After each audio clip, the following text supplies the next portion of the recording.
যান্ত্রিক শহরের একটু ক্লান্তি দূর করতে ঈদের লম্বা ছুটিতে ভ্রমণ পিপাসুরা ছুটে আসবেন সূর্যোদয় ও সূর্যাস্তের বেলাভূমি খ্যাত সমুদ্র সৈকত কুয়াকাটায়। পদ্মা সেতু চালু হওয়ার পর ফেরিবিহীন সরাসরি রাজধানী সহ দেশের সকল জেলা থেকে কুয়াকাটা ভ্রমণে যেতে পারছেন পর্যটকরা।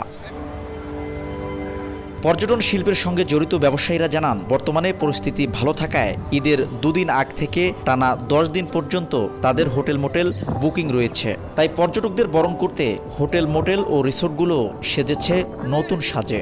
পর্যটকদের আকৃষ্ট করতে নিত্য নতুন পণ্যের পসরা সাজিয়েছেন ক্ষুদ্র ব্যবসায়ীরা। শেষ মুহূর্তে চলছে হোটেল মোটেলগুলোতে ধোয়া মোছার কাজ। লম্বা একটা ছুটি পড়াতে ঈদুল আজহাতে আমরা এবার আশা করছি ব্যাপক পরিমাণ পর্যটকের আগমন ঘটবে কুয়াকাটাতে। ঈদ উপলক্ষে আমাদের 60% বুকিং অলরেডি হয়ে গিয়েছে, আর আশা করছি যে আমাদের আরো 40% বুকিং আমরা কমপ্লিট করতে পারবো। ওয়ালটন ফ্রিজ কিনে অনেকের মতো আপনিও হয়ে যেতে পারেন মিলেনিয়াল। সেরা পণ্যের সেরা অফার। ঈদ সামনে রেখে পর্যটকদের নিরাপত্তা নিশ্চিত করতে নানা উদ্যোগ নিয়েছে ট্যুরিস্ট পুলিশ।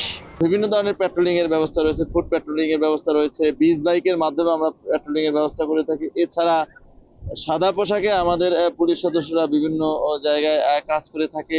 কুয়াকাটায় 2 শতাধিক হোটেল মোটেল রয়েছে। এর বাইরেও কমিউনিটি ট্যুরিজমের আওতায় পর্যটকদের থাকার জন্য শতাধিক বাড়িঘর রয়েছে। শিকদার জাবির হোসেন, সময় সংবাদ, পটুয়াখালী।